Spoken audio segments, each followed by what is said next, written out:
सलमान सफदर साहब ने कहा कि इमरान खान साहब से मुझे मुलाकात में जो बातचीत मेरी हुई है मैं वो लफ्ज बलफ्ज आपके सामने रखना चाहता हूं। इमरान खान ने कहा कि उन्हें 22 घंटे तक कैद तन्हाई में रखा जाता है, यहां तक कि कोई मेरे सलाम का जवाब भी नहीं देता।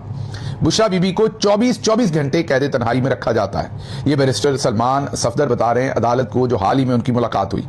वो कहते हैं कि मेरी 9 अप्रैल को इमरान खान से 65 मिनट की मुलाकात हुई, लेकिन सुप्रिंटेंडेंट अडयाला जेल ने मेरे कहने के बावजूद बुशरा बीबी से मेरी मुलाकात नहीं करवाई। बुशरा बीबी से मेरी आखिरी मुलाकात दिसंबर 2025 में हुई थी, इसके बाद मिलने नहीं दिया गया।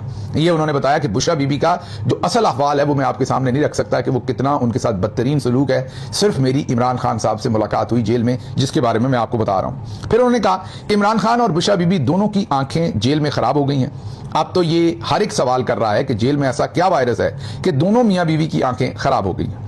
फिर वो कहते हैं कि इमरान खान ने मुझे हदायत दी है कि अगर सजा मुअत्तली दरखास्तों पर पहले फैसला कर दिया जाता है तो फिर सजा के खिलाफ अपीलों पर दलाइल देने के लिए तैयार हैं। बैरिस्टर सलमान सफदर के मुताबिक चीफ जस्टिस सरफराज डोगर और जस्टिस मोहम्मद आसिफ के बेंच के सामने उन्होंने कहा कि पहले सजा मुअत्तली की जो दरखास्तें हैं वो सुन लें, फिर मेन अपीलों की तरफ जाएं। मुझे इमरान खान साहब ने इसी चीज का इख्तियार दिया है या इसी चीज की बातचीत की है, लेकिन अदालत में जिद है कि हम मेन अपील सुनेंगे, क्योंकि अगर सजा मुअत्तली सुने तो बुशरा बीबी को फौरी रिहा करना पड़ता है। क्योंकि रिहाई नहीं देनी, इसलिए सजाओं की मुअत्तली की दरखास्तें जो हैं वो सुनने को तैयार नहीं है, जो कानूनी तौर पर उन दोनों का हक बनता है। अब नहीं, अब से 6 महीने बल्कि 1 साल पहले इन एप्लीकेशंस को सुना जाना चाहिए था। बजिद है अदालत कि हमने नहीं सुनना और हमने मेन अपील सुननी है, क्योंकि मेन अपील को रिजेक्ट करेंगे फिर ऊपर आईनी अदालत में जाएगी, वहां से रिजेक्ट करवाएंगे और इमरान खान को जेल के अंदर ही रखेंगे। इसलिए अदालत बार बार बजिद है कि हमने मेन अपील सुननी है, हमने आपकी सजाओं की मुअत्तली को नहीं सुनना।